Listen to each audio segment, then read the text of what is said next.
한 주간 평안하셨습니까?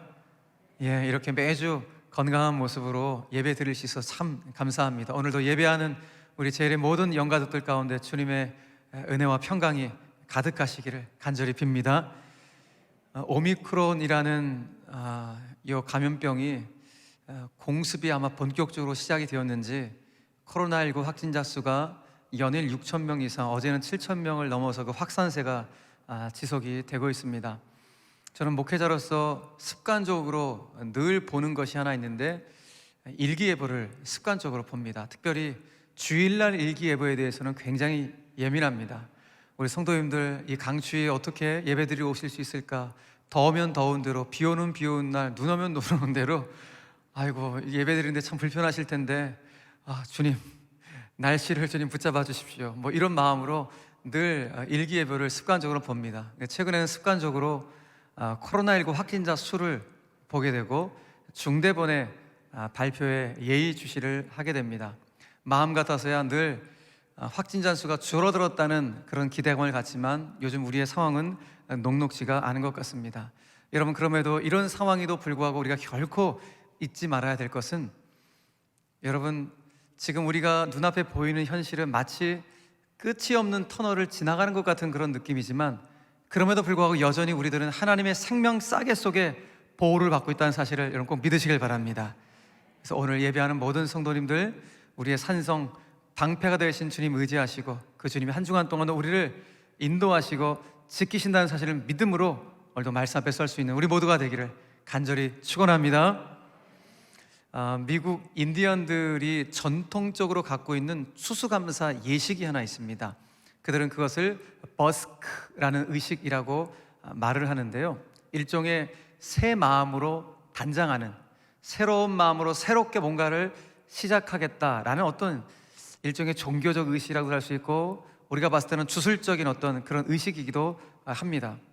이들은 이 의식을 시작하기 전에 일단은 먼저 본인들이 입을 새로운 옷, 새로운 가구, 새로운 살림살이들을 미리 준비를 해놓은 다음에 이 의식을 치릅니다. 어떻게 의식을 치르는가? 본인들이 입었던 헌옷, 집안의 지저분한 물건들, 또는 집이나 거리의 쓰레기 같은 것들, 그리고 잘 먹지 않은 어떤 곡식, 그리고 남은 식료품들, 이런 것들을 각 집에서 그 부족 마을의 한가운데 광장에 다 갖고 와서 그걸 산더미처럼 쌓아놓고 한꺼번에 그걸 다 태워버리는 의식을 갖습니다. 그것도 정기적으로 말입니다. 다 태운 다음에 이들은 뭐를 하는가? 본인들이 먹는 약이 있는데 그 약을 하나씩 다 먹고 3일 동안 단식을 하게 됩니다.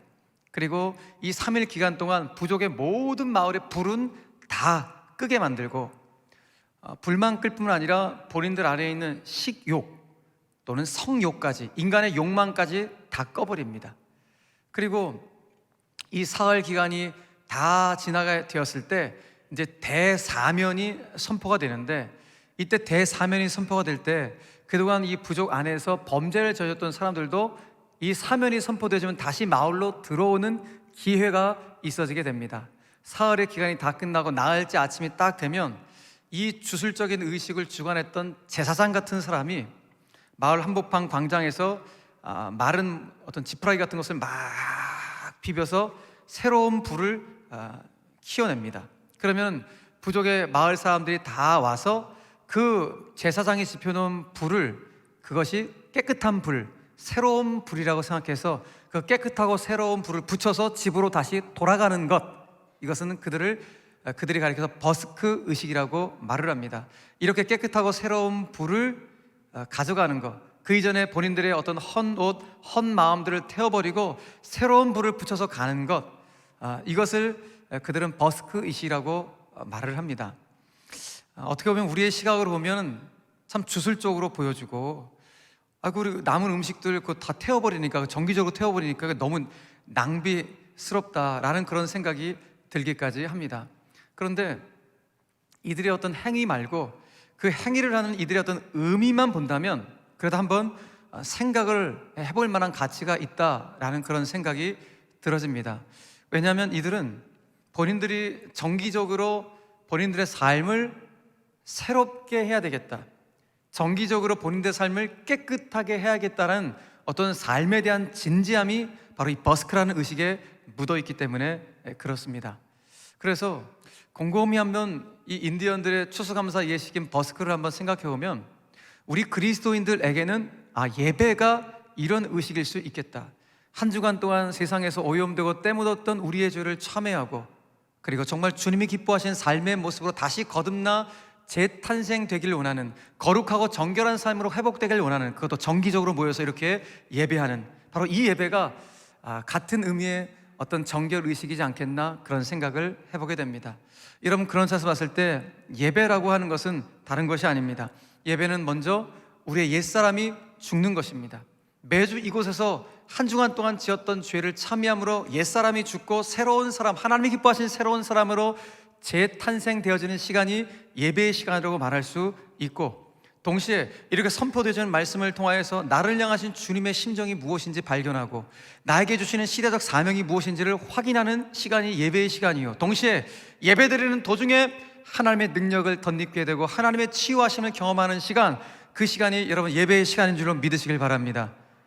여러분 어떠십니까? 여러분들은 매주일 예배를 드리면서 이와 같은 영적 의식을 치르고 계십니까? 저는 바라기는 우리 수원제일교회에서 예배드리는 모든 성도들은 매주일 정말 주님이 기뻐하시는 새로운 사람으로 재탄생되어지는 은혜가 있게 되길 간절히 바랍니다. 그리고 선포되는 말씀을 통하여서 나를 향하신 하나님의 심정과 뜻이 무엇인지를 발견하고, 그리고 예배드리는 도중에 필요하다면 하나님이 치유의 은혜도 주시고 능력도 받을 수 있는 우리의 예배가 되기를 주님의 이름으로 간절히 축원합니다. 자, 그런 차에서 오늘 우리는 우리에게 주어진 본문의 말씀을 통해서 우리 신앙의 핵심이요 기본기라고 할 수 있는 예배에 대한 부분들을 한번 상고해 보려고 합니다. 드디어 우리는 창세기 35장에 다다르게 되었고, 이제 야곱 시리즈 다음 주를 마지막으로 이제 마지막에 두 번째 시간을 오늘 우리가 맞이하고 있습니다. 오늘 야곱 시리즈 거의 마지막에 다다르면서 오늘 여러분들하고 예배에 대한 영적 교훈을 나눌 때 두 가지의 영적 교훈을 여러분들하고 나누려고 합니다. 그 첫 번째, 예배는 우리 삶의 회복의 시작이자 예배야말로 그 자체가 복이다 라는 사실 반드시 기억하셔야지만이 여러분들이 매주일 드리는 예배가 얼마나 귀한지 깨닫게 됩니다. 다시요, 예배 그 자체가 복이고 예배야말로 내 삶의 회복의 출발점이 된다는 사실을 믿을 수 있는 우리 모두가 되기를 간절히 바랍니다. 자, 창세기 35장은 하나님께서 야곱에게 야곱아 너 베델로 다시 올라가라 라는 이 명령을 하는 것으로 창세기 35장이 시작합니다. 우리 야곱 시리즈 말씀을 오늘 12번째까지 들어오면서 베델이라는 장소 참 많이 들었죠? 어떤 장소입니까? 야곱이 형 에서의 장자권, 축복권을 속임수로 빼앗아서 형의 그 살벌한 살기를 피해 외삼촌 라반의 집으로 도주하는 과정 가운데 그 도중에 하나님을 만났던 장소가 베델이라는 장소였습니다. 그때 하나님이 꿈속에 야곱에게 나타나셔서 그 베델에서 이렇게 야곱에게 말씀을 하셨죠. 창세기 28장 15절의 말씀입니다. 내가 너와 함께해서 네가 어디로 가든지 너를 지키며 너를 이끌어 이 땅으로 내가 지금 너를 만나는 이 베델로 돌아오게 할지라. 하나님은 너 나중에 이곳 베델로 돌아와야 돼 라고 야곱에게 말씀을 하신 것이죠. 그래서 잠에서 딱 깨어난 야곱이 하나님의 음성을 듣고 하나님을 만난 것이 너무 기뻐서 그 자리에 돌기둥을 딱 세워놓고 그 기둥에다 기름을 붓습니다. 소위 예배의 제단을 쌓고 내가 거기서 하나님을 만났다 해서 이곳은 하나님이 계신 곳, 이래서 하나님의 집이라는 뜻의 베델이라고 그 장소의 이름을 붙였습니다. 자, 베델이 무슨 뜻이라고요? 하나님의 집이라는 뜻의 베델이라고 이름을 붙인 거예요. 창세기 28장 19절의 말씀입니다. 그곳 이름을 베델, 하나님의 집이라 하였더니 이 성의 옛 이름은 루스더라 라고 성경이 말씀합니다. 그렇습니다. 베델의 원래 옛 지명의 이름은 루스예요. 그런데 그것에 도착한 야곱이 하나님을 만났다고 해서 본인이 이곳 장소의 이름을 베델이라고 변경했던 것이죠. 그런데 원래 옛 지명이었던 루스가 어떤 의미인가? 여러 학설들이 있지만 대개 길을 잘못 들다 또는 황폐함, 폐허 이런 뜻이 루스라는 곳이에요. 그야말로 야곱이 그 땅에 도착했을 때 그 루스라는 곳은 폐허, 황폐한 장소였어요. 그런데 황폐한 그 장소에서 하나님 만났기 때문에 야곱은 그 장소를 루스라 부르지 않고 하나님의 집 베델이라고 칭한 것입니다. 그리고 수십 년이 지난 다음에 하나님이 오늘 야곱에게 다시 찾아오셔서 이와 같이 오늘 본문에서 말씀하시는 거예요. 자, 오늘 본문 35장 1절의 말씀입니다. 하나님이 야곱에게 이르시되 너 일어나 베델로 올라가서 거기 거주하며 네가 네 형 에서의 낯을 피하여 도망하던 때에 네가 나타났던 하나님께 거기서 제단을 쌓으라. 예배의 제단을 베델에서 쌓으라고 하나님이 야곱에게 명령하고 있는 것입니다. 자, 보세요. 자, 하나님이 야곱에게 너 베델로 올라가라라고 이 말씀을 주셨는데, 베델로 다시 올라가라는 이 말씀은 바로 앞선 34장에 야곱의 딸 디나가 그곳 세겜성의 추장인 세겜에게 강간을 당한, 성폭행을 당한 사건과 밀접하게 연관되어 있어요. 그러니까 하나님은 야곱에게 물으신 거예요. 야, 야곱아, 내가 너한테 베델로 오라고 했는데 너 왜 네 의지대로, 네 뜻대로 세겜에 가갖고 그 세겜에서 그 끔찍한 비극적인 상황들을 맞이했니? 나는 분명히 너에게 베델로서 만나자고, 베델로 오라고 그랬는데 너 왜 네 뜻대로, 네 마음대로 세겜에 가갖고 네 딸이 그 지경이 되는 일을 네가 맞이하게 되었냐? 라고 하나님이 물으시는 그 밑바탕에 깔려있는 하나님의 마음이 베델로 올라가라는 이 표현 속에 들어가 있는 것입니다. 여러분, 문제는 이 사건으로 인해서 어떤 일이 벌어졌습니까? 우리 지난주에 상고해 보았죠. 디나의 동복 오라비, 같은 어머니 뱃속에 태어났던 시므온과 레이가 내 동생을 그렇게 무참하게 짓밟은 그 성폭행 주범인 세겜과 세겜의 아버지 하몰과 더 나아가서 그 세겜성의 모든 남자들을 속임수로 집단 할례를 받게 해서 그들이 움직일 수 없을 때, 사흘자가 되었을 때 도륙을 해버리는 대량 학살의 사건이 벌어지게 됩니다. 뒤늦게 이 대량 학살 소식을 들은 야곱의 다른 아들들이 뒤늦게 세겜성에 들어가서 그 시체가 질비한 세겜성 안에서 세겜 사람들의 재물들을 약탈해 오게 됩니다. 그야말로 악을 더 큰 악으로 되갚은 복수혈전이 아닐 수 없었습니다. 자, 이렇게 야곱의 아들들이 대량 학살을 하고 약탈을 했다는 이 끔찍한 소식이 세겜 주변 지역에 있는 부족들 사이에 들려지게 된 것입니다. 그러자 세겜 주변에 있는 부족들이 저 야곱의 가족들을 가만둬서는 안 된다, 저 가만뒀다가는 우리 부족들 가운데도 저런 일들을 행할지 모른다, 그런 마음의 동요가 일어나서 세겜 주변에 있는 부족들이 똘똘 뭉쳐서 야곱을 가만히 두면 안 된다, 야곱의 가족을 죽여야 된다라고 으르렁거리고 있는 이런 상황이 된 것이죠. 그러니까 야곱의 가정의 입장에서는 더 이상 이 세겜 주변의 부족들과 원수지간이 되었기 때문에 이곳에서 거주를 할 수가 없는 상황이 되어버렸던 것입니다. 그래서 세겜을 떠나 도망자 신사가 되었을 때 하나님이 오늘 찾아와서 야곱에게 말씀하시는 거야. 그래 야곱아, 너 베델로 가야 돼. 너 여기 세겜에 있으면 안 되고 네가 거주할 것은 베델이야. 그 베델에 올라가서 나를 위하여 제단을 쌓아라. 예배를 드리라고 오늘 하나님이 야곱에게 말씀하고 있는 것입니다. 여러분 보십시오. 지금 야곱의 가정, 자기 딸이 끔찍한 성폭행을 당하는, 강간을 당하는 이 비극적인 상황을 이 가정이 맞이하게 되었어요. 이 일로 인해서 자기 아들, 두 아들 시므온과 레이는 그 자기 동생을 그렇게 만들어버린 그 성 남자들을 완전히 대량 학살하는 살인마가 되었습니다. 나머지 야곱의 아들들은 그 세겜성에 들어가서 그 모든 남의 것들을, 재물들을 약탈해온 약탈자가 되어버렸어요. 딸은 성폭행 당하고 두 명의 아들은 살인마가 되고 나머지 아들은 약탈자가 되어버리는 가정 전체가 초토화예요. 완전히 폐허, 황무한 그런 가정의 모습이 야곱의 가정이에요. 그런데 오늘 하나님이 그렇게 폐허가 된 야곱의 가정 가운데 찾아오서 야곱에게 말씀하신 게 무엇입니까? 폐허가 된 야곱의 가정이 회복할 수 있는 길 하나, 베델로 올라가야 돼. 예배를 드려야 돼. 예배만이 폐허가 된 너의 가정을 회복할 수 있는 유일한 길이라고 말씀하고 있는 것입니다. 그러니까 하나님은 이렇게 말씀하시는 거예요. 여러분, 루스가 무슨 뜻이었다고요? 폐허, 황폐함, 이런 뜻이라고요. 야곱아, 너 수년 전 그 옛날에 나 처음 만났을 그 베델, 원래 루스였지. 황폐한 땅이었지. 황폐한 폐허된 그 땅에서 나 만나고 네가 베델이라고 했지. 나 만난 것이 너무 기뻐서 베델이라고 했지. 그래서 네가 회복되었지. 마찬가지야.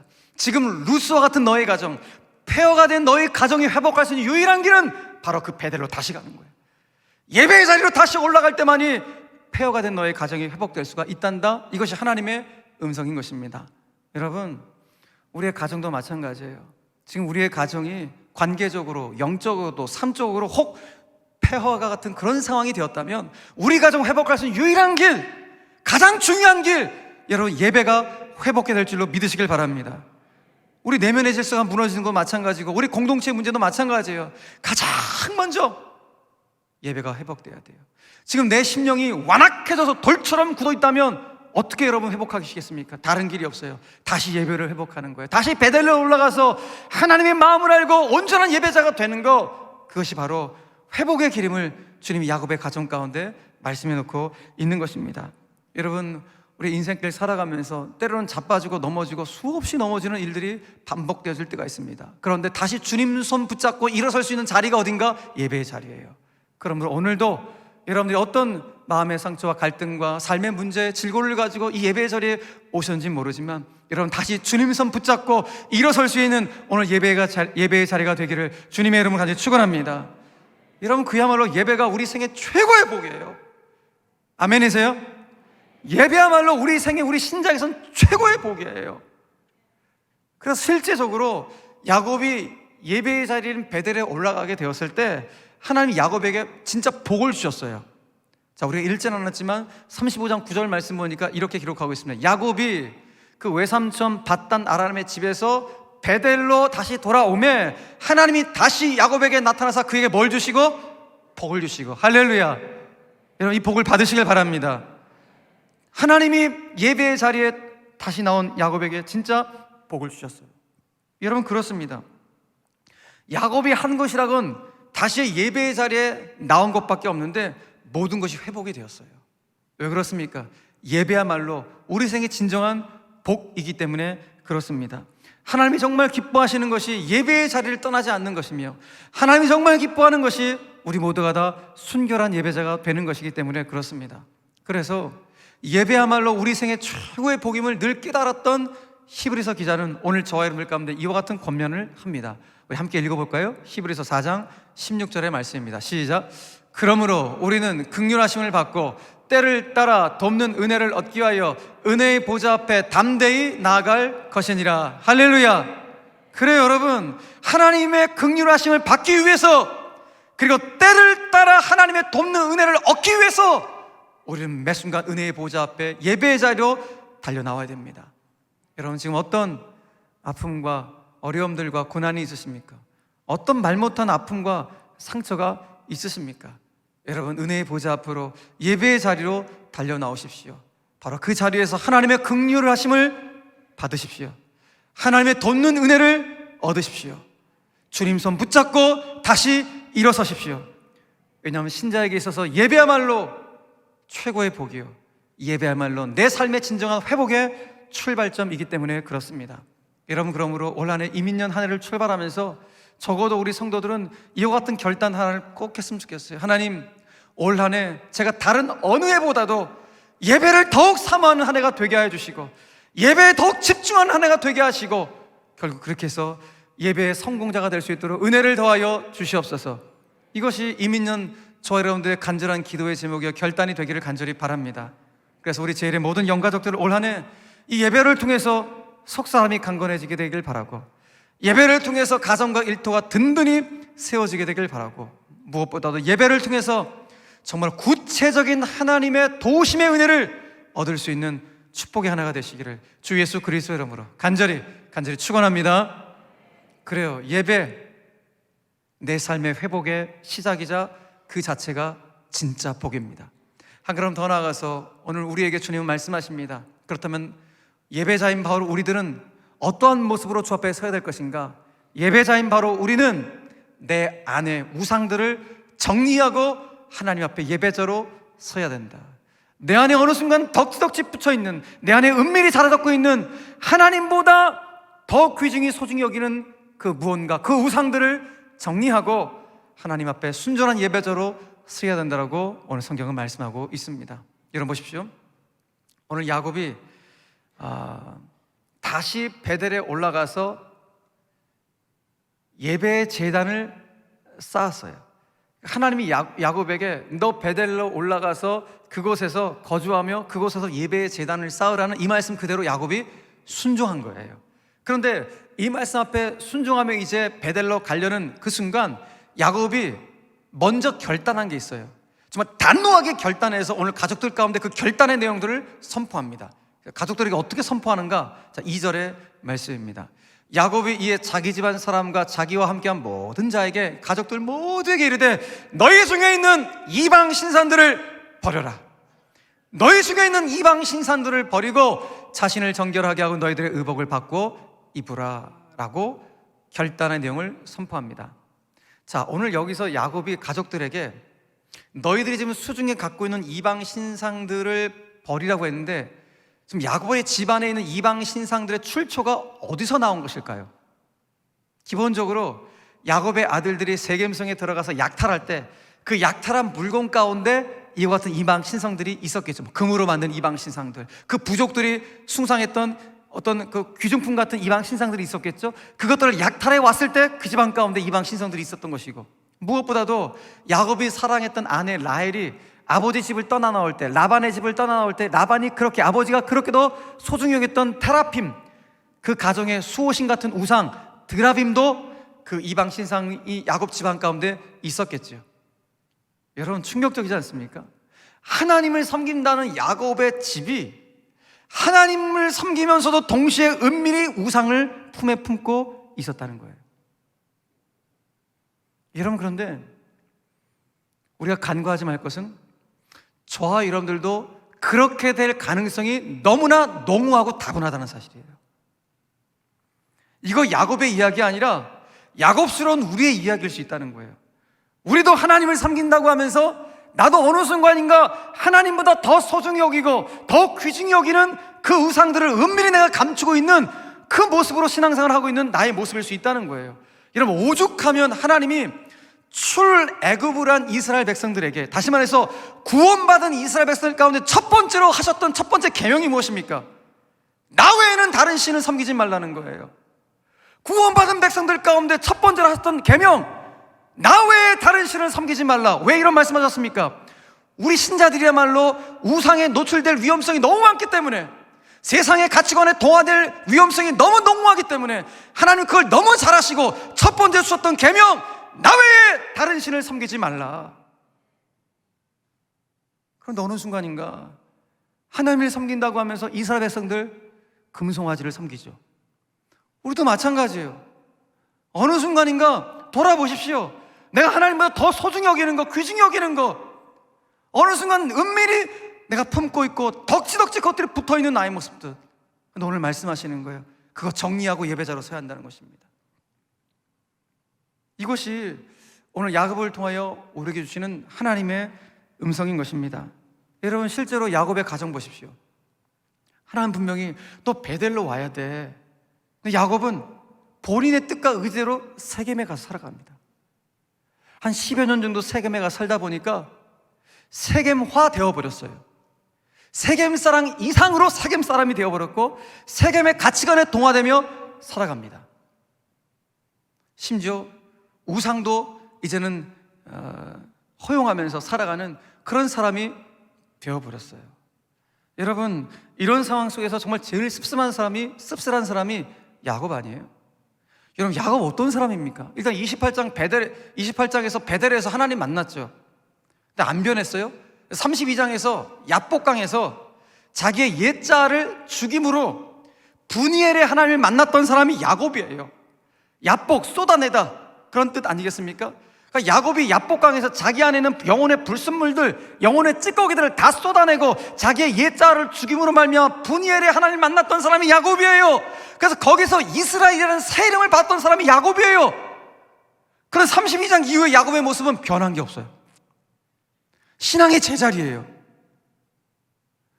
여러분, 그게 야곱스러운 바로 우리의 모습이라는 거예요. 여러분, 딱 우리의 모습 아닙니까? 안 변한다고요. 담임 목사님 저만 봐도 그래요. 급한 성격, 욱하는 성질, 야곱스러운 저의 모습을 삶의 모습에서 제가 확인해 볼 때마다 깜짝깜짝 놀라고 정말 하나님 앞에서 부끄러워서 얼굴을 들 수 없을 정도로 그런 저의 야곱스러운 모습이 얼마나 많은지 모릅니다. 그래 놀라운 사실. 그럼 야곱스러움이 너무 많은 기질이 있는 사람에도 불구하고 하나님이 저를, 여러분들을 결코 포기하지 않으시고 끝까지 우리에게 추적해 오셔서 우리를 붙잡아 주신 줄 믿으시길 바랍니다. 그래서 야곱이 지금 34장까지 안 변했는데 35장에서 끝까지 추적해 오시는 하나님 때문에 변하게 되는 거예요. 여러분, 야곱의 인생 보면서 참 안 변하는 야곱이 너무 대단해 보이더라고요. 어떻게 안 변해도 이렇게 안 변할 수가 있냐. 하나님은 실제적으로 만나고 야복강에서 옛 자 죽이고 새로운 이름 이스라엘 받고 이랬던 야곱인데, 저 야곱 대단해요. 안 변하는 그 모습이 너무 대단해요. 근데 더 놀랍고 대단한 것은 무엇입니까? 그런 안 변하는 야곱을 끝까지 포기하지 않으시고 추적해 오셔서 야곱을 붙잡고 계시는 하나님의 지독한 사랑이 더 놀랍고 대단한 줄 믿으시길 바랍니다. 그래서 야곱이 변해요.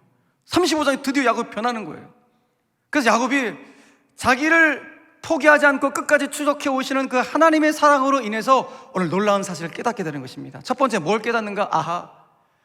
이 세상 속에서 내가 하나님을 만난 사람으로 살아가야 되는데, 이 세상 속에서 분이엘의 하나님을 만난 사람으로 내가 이 세상 속에서 빛과 소금으로 살아가야 되는데, 그러기 위해서는 반드시 예배의 자리를 떠나면 안 된다. 내가 베델로 올라가야 돼. 내가 예배의 자리로 찾아가야 되라고 그는 생각하지요. 두 번째, 그런데 예배의 자리로 가기 위해서는 내 안에 숨겨뒀던 우상들을 다 정리하고 예배의 자리로 가야 돼 라는 사실을 깨닫게 됩니다. 그래서 그는 가족들 가운데 우리 가정 안에는 숨겨둔 모든 우상들 다 꺼내봐라. 그 이방 신상들 다 꺼내서 땅속에 묻어버립니다. 여러분, 야곱이 그 이방 신상들을 땅에 묻었다는 것은 그가 어떤 의지로 하나님 앞에 표현한 것입니까? 하나님, 내가 이제는 앞으로 어떤 경우에도 저는 하나님만 섬기겠습니다. 우상 안 섬기겠습니다. 저는 하나님께만 헌신하고 하나님만 사랑하고 하나님께만 충성을 다하겠습니다. 이런 거룩한 의지의 표현이 이방 신상들을 땅에 묻어버린 거예요. 여러분, 그러므로 저 여러분들 예배의 자리에서 늘 생각하고 묻고 확인해야 될 것이 무엇인가? 지금 내 인생이 정말 내가 누구를 가장 사랑하고 있는가? 내가 최종적으로 어떤 결정적인 순간이 되었을 때 내가 누구를 가장 의지원하고 있는가? 내가 누구한테 충성을 한다는데 내 삶 속에서 진짜 충성을 바치는 존재는 정말 누군가? 이걸 늘 확인하는 자리가 예배의 자리예요. 그래서 이 예배의 자리를 통해서 주님 맞습니다. 제 인생에서 진짜 사랑하는 분은 하나님입니다. 제가 충성을 다하고 헌신할 존재는 하나님 한 분뿐입니다. 내가 진짜 마지막에 의존할 분은 하나님 한 분뿐입니다. 이걸 고백하는 자리가 여러분 예배의 자리인 줄 믿으시길 바랍니다. 이거 확인하지 않으면 우리 세상 속에서 또 세상 의지하고 권력 의지하고 돈 의지하는 거예요. 근데 매주일 예배의 자리를 통해 또 확인하는 거, 주님, 저의 주인은 하나님이십니다.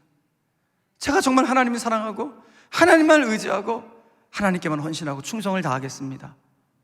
이 고백을 하는 것이 여러분 예배의 자리인 줄로 믿으시길 바랍니다.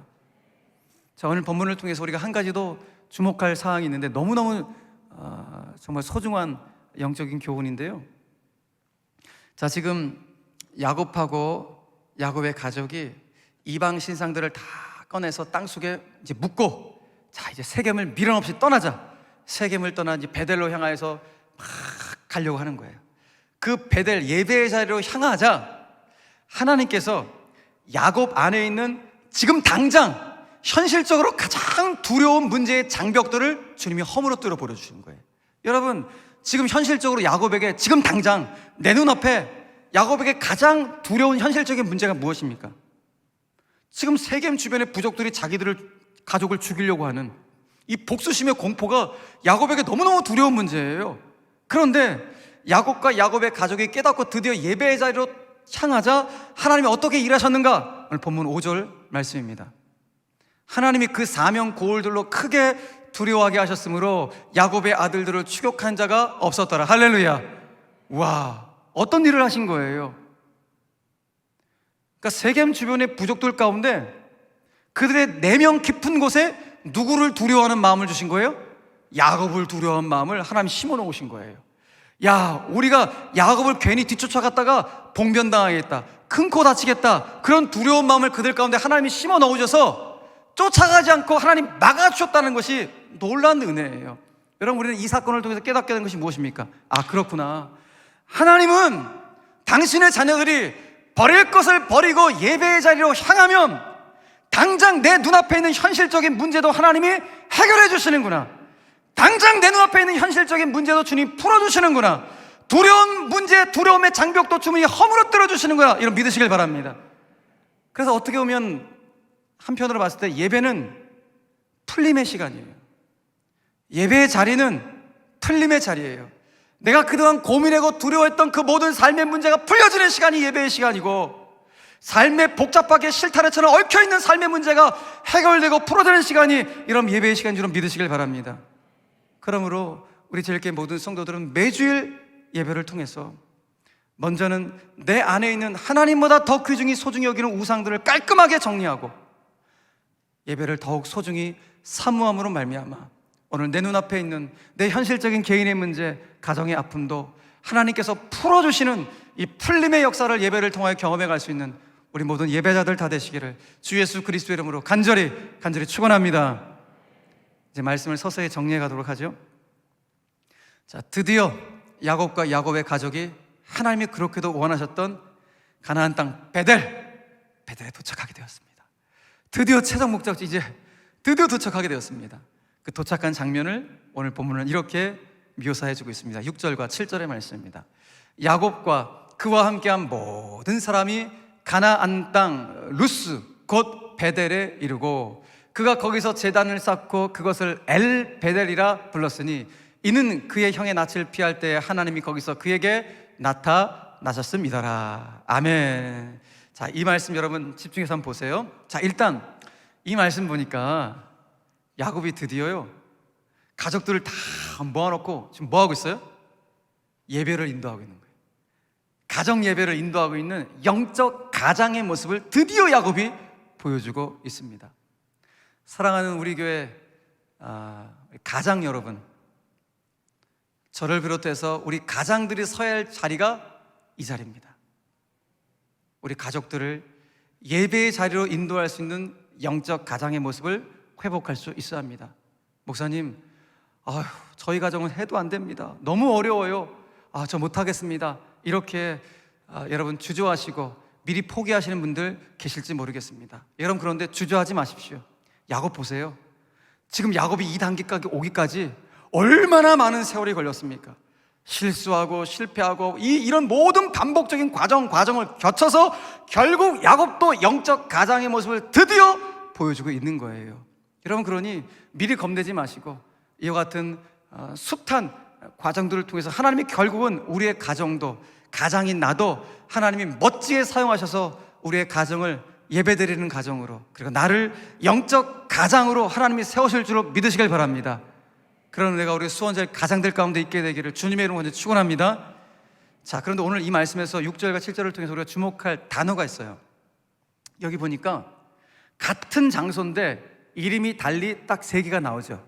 자, 맨 처음에 뭐예요? 가나안 땅 어디? 루스 곧 베델에 이르고, 7절 말씀 보니까 그가 거기서 제단을 쌓고 그것을 몰라 불렀어요. 이제 엘 베델이라 불렀다라 그랬어요.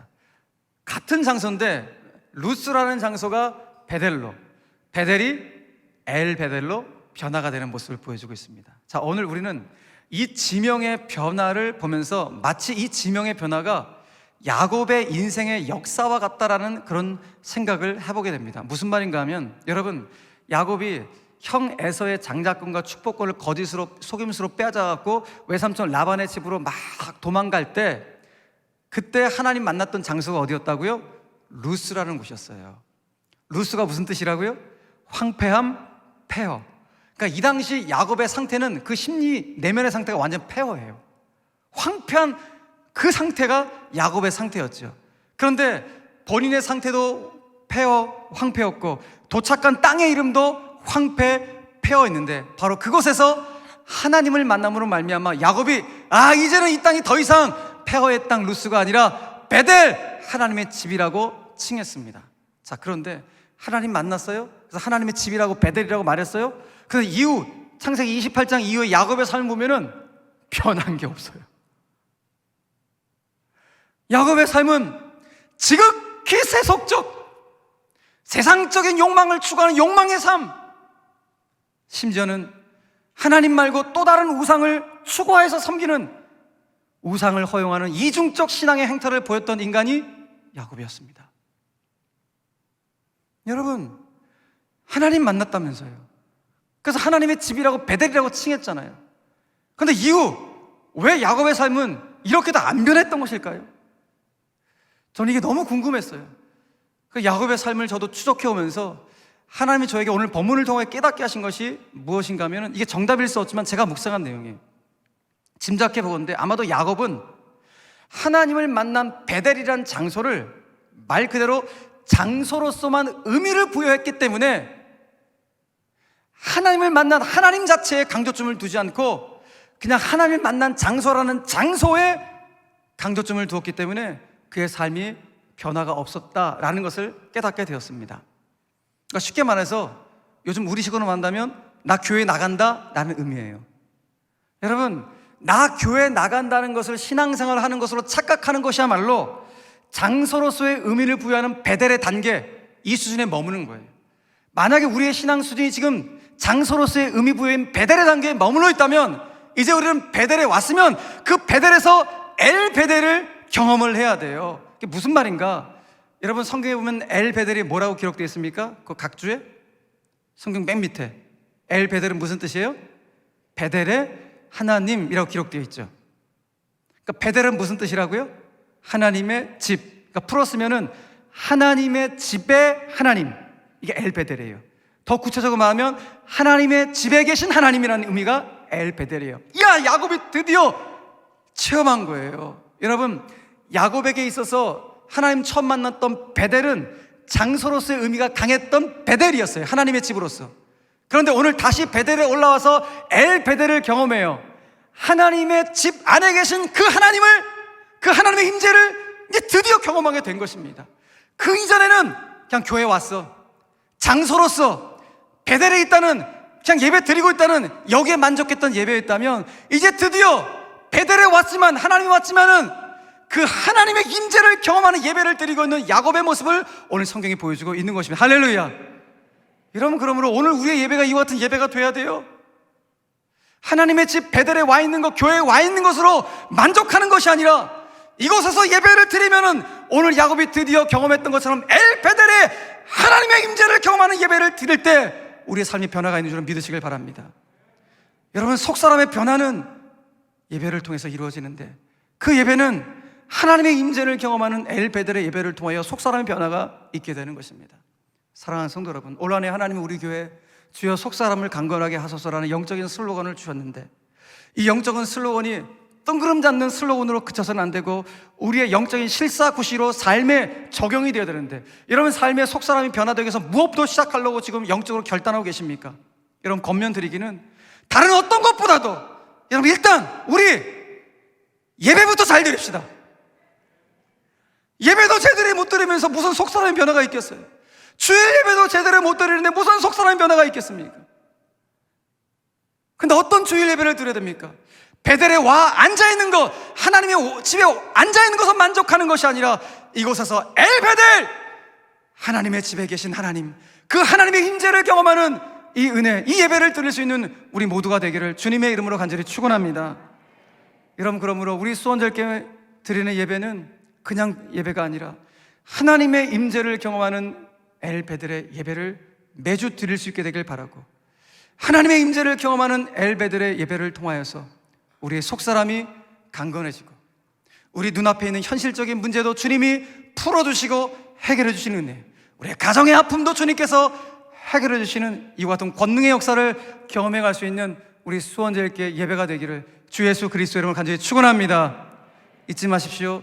속사람의 진정한 변화는 하나님의 임재를 갈망하는 엘 베델의 예배를 경험하는 것부터 속사람의 변화가, 그 강건함이 시작되는 사실을 한순간도 잊지 않고 우리 제일교회 모든 성도들 올 한해 예배를 통하여서 그 속사람이 더욱 강건하고 나를 통하여 또 다른 누군가에게 이 강건함의 은혜를 증거하며 선포하며 전달해 줄 수 있는 축복의 통로로 멋있게 쓰임받을 수 있는 우리 모두가 되기를 주 예수 그리스도의 이름으로 간절히 간절히 축원합니다. 축원합니다. 아멘.